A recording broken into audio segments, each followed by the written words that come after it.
Being a true INFJ often comes with habits that seem unusual to others, but feel entirely natural to you. One of those habits is your tendency to live in layers. You can be fully present in a conversation while your mind is simultaneously scanning for hidden meanings, unspoken emotions, and subtle shifts in energy. This isn't a distraction. It's an instinctive radar for human truth, picking up what others don't say far more loudly than the words they choose. You may also have a habit of retreating into your own world, not simply for rest, but to process the enormity of what you've absorbed from people and experiences.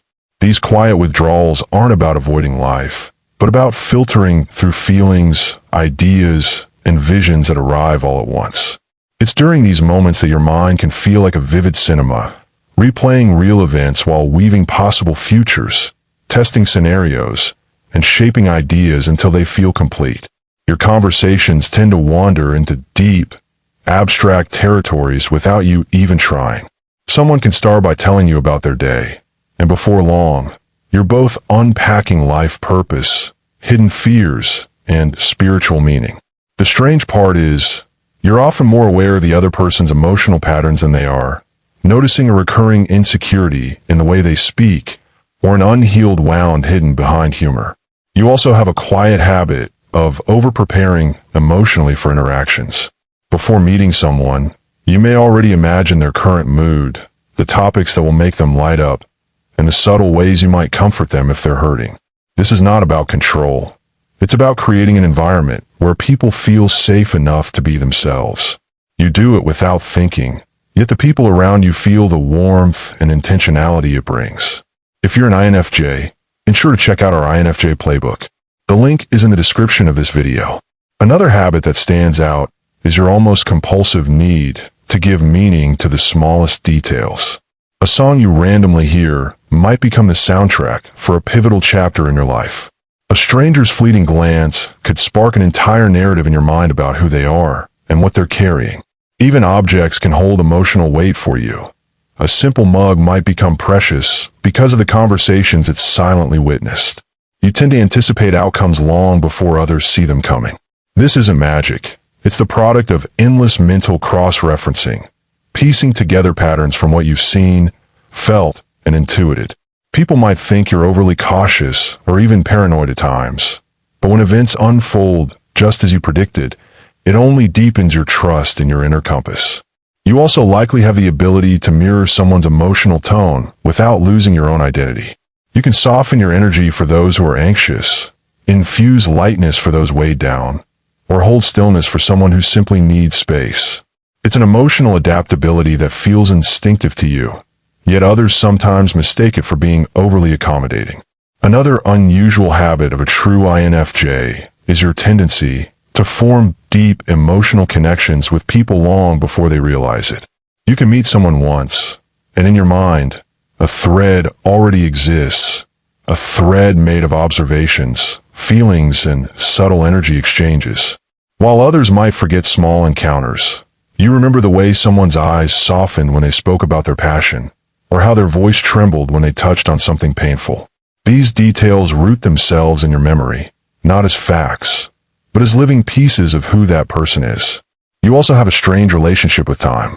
Certain moments feel eternal to you, like standing in the middle of a sunset or hearing a piece of music that stirs something ancient inside you. You can get lost in those seconds, as if your soul has momentarily stepped out of the clock-bound world to breathe in something timeless. At the same time, you often measure time not by days and hours, but by emotional milestones. The first time you felt understood, the last time you saw someone's genuine smile, the moment you silently knew something had ended. Your dreams often blur with reality, and they're not always whimsical escapes. They can feel like coded messages, carrying emotional truths or warnings you can't quite translate until life catches up. This is why you sometimes treat your dreams with the same seriousness as your waking insights, letting them influence your decisions in subtle ways. There's also the quiet habit of rehearsing conversations in your head, not just for the sake of saying the right thing, but because you imagine the ripple effect of your words. You weigh the possible outcomes of being honest, of staying silent, of choosing gentleness over bluntness. And when you finally speak, It's often in a way that makes people feel like you've been carrying their pain or hope alongside them. Your relationship with solitude is another one people misunderstand. While others might see it as withdrawal, to you it's sacred maintenance. It's where you shed all the emotional dust you've gathered from being so open to the world. In that space, you're not avoiding people. You're renewing your ability to show up for them without losing yourself. Even in the most ordinary settings, you quietly create meaning where others see none. You can stand in a grocery store line and notice the tired gratitude in a cashier's eyes when a stranger treats them kindly. You may not say anything, but inside, that moment becomes a quiet story about human connection, filed away in your mental library of reasons to keep believing in people.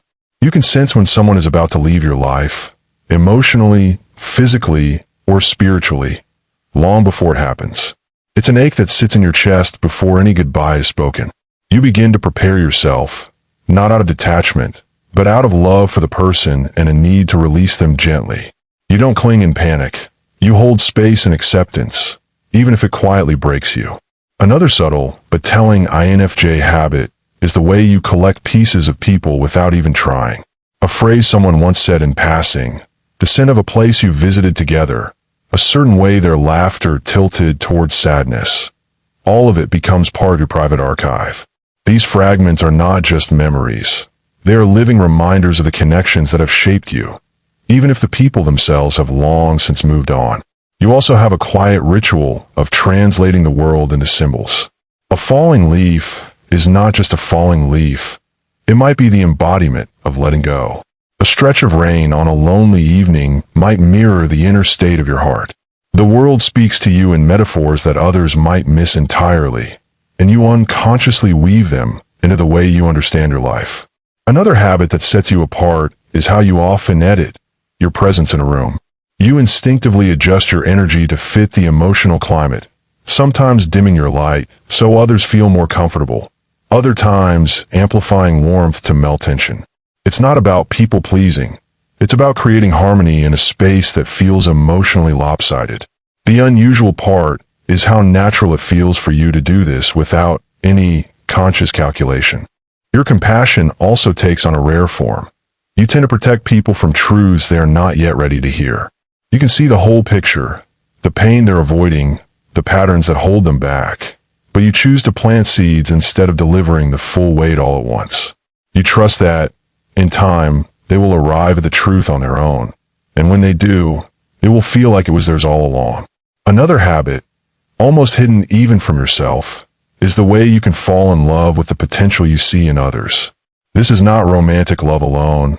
It's a deep attachment to who someone could become if they healed, if they believed in themselves, if they broke free of the limitations placed on them. You carry that vision for them in your heart, sometimes long after they've given up on it themselves. You might also notice you're drawn to the in-between spaces of life. You feel at home in transitional moments, waiting rooms, train rides, twilight hours, as though they exist outside the pressure of choosing who to be. There's something about those thresholds that gives you a rare sense of clarity, as if you can see all possible paths before you at once. And perhaps one of your most unusual habits is the way you forgive without fanfare. Even when someone has hurt you deeply, your instinct is to understand before you condemn. You quietly trace the pain back to its origin in them, seeing the wounds that shape their choices. This doesn't mean you let everyone back into your life, but it does mean you release the bitterness that others might cling to, because you know it poisons the heart far more than the person who wronged you. These habits, invisible to the untrained eye, form a quiet pattern in your life, one of constant emotional translation, intuitive alignment, and deep soul-level observation. They are not practiced for show or cultivated for admiration. They are simply the way you move through the world. A true INFJ often carries the habit of silently narrating life as it happens, almost like a writer in constant observation mode. You might be walking down the street, and instead of just seeing people pass by, you're mentally weaving small stories about their lives, what they're feeling, where they might be going, what invisible burdens they might be carrying. It's not idle fantasy. It's an instinctive attempt to understand the world in a way that gives every moment depth and meaning. There's also the tendency to feel other people's emotions as if they were your own. This isn't just empathy, it's almost a physical echo of their state of mind. When someone is anxious, you can feel that tightness in your own chest. When someone is hopeful, you can sense the lift in your own spirit. It's why you sometimes need to step back and untangle your own feelings from the emotional energy you've absorbed, like carefully peeling away layers that don't belong to you. You also tend to treat promises, even the smallest ones, as sacred. If you say you'll do something, your mind will hold on to it until it's fulfilled, even if the other person has long forgotten. This is because for you, keeping your word is not just about reliability. It's about trust, and trust to an INFJ is the invisible currency of every relationship. Another habit is how you store emotional timestamps. You may not remember the exact date something happened, but you'll remember the exact way it felt. The smell of the air that day, the song playing faintly in the background, the subtle expression on someone's face. These sensory imprints stay with you for years, resurfacing unexpectedly, as vivid as the moment they occurred. There's also your instinct to edit your inner world before sharing it. You rarely speak your thoughts in their rawest form. Instead, you filter them, shape them, and wrap them in language that will be most understood by the person you're speaking to. To others, this comes across as thoughtfulness. To you, it's simply a way of ensuring that your words land gently but meaningfully. You might also notice the quiet ritual you have when leaving places or relationships. Even if no one sees it, you often say a silent goodbye in your heart, acknowledging the role that space or person played in your life. This makes your endings deliberate and sacred, not abrupt and careless, and it helps you carry closure even when circumstances didn't allow for it outwardly. Another deeply ingrained habit is the way you can spot sincerity like a flame in the dark.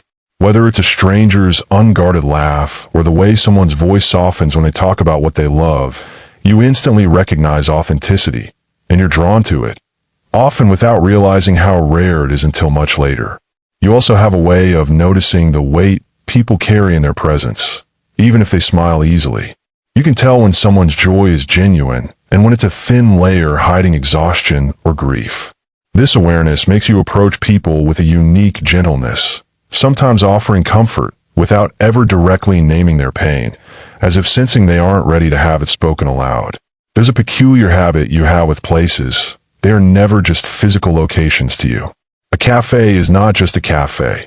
It's the place where you first felt seen by someone who truly understood you. A street corner is not just a corner. It's the place where you realize you were ready to let go of something you've been holding too tightly. Locations become emotional landmarks, tied to lessons, connections, and moments of clarity. Another unusual trait is how you often prepare for both the best and worst outcomes of any situation without telling anyone. It's not about pessimism or unrealistic hope. It's about being ready to protect your heart while still leaving space for something beautiful to happen. This inner balancing act allows you to move through life with a strange combination of caution and openness. You also have the quiet habit of checking in on people even after the connection seems to have faded. Not in a constant or intrusive way, but in moments where you suddenly wonder if they're okay. You might send a brief message, share something that reminded you of them, or simply hold them in your thoughts.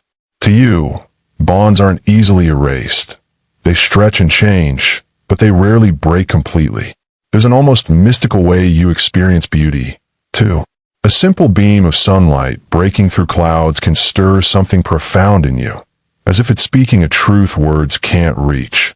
You might pause longer than most would, letting yourself feel the moment fully before moving on, carrying its quiet magic with you for the rest of the day. And perhaps one of the most telling INFJ habits is your ability to sense the turning point in people, the subtle moment when their heart opens, closes, or shifts in direction. It might be during a conversation, a silence, or even just a glance. Others may miss it entirely, but for you, it's like watching the quiet hinge on which their story changes course. These habits aren't quirks you've picked up along the way. They're the natural language of your inner world, a constant interplay between intuition, emotion, and the unseen details that shape human life. If you're an INFJ, ensure to check out our INFJ playbook. The link is in the description of this video.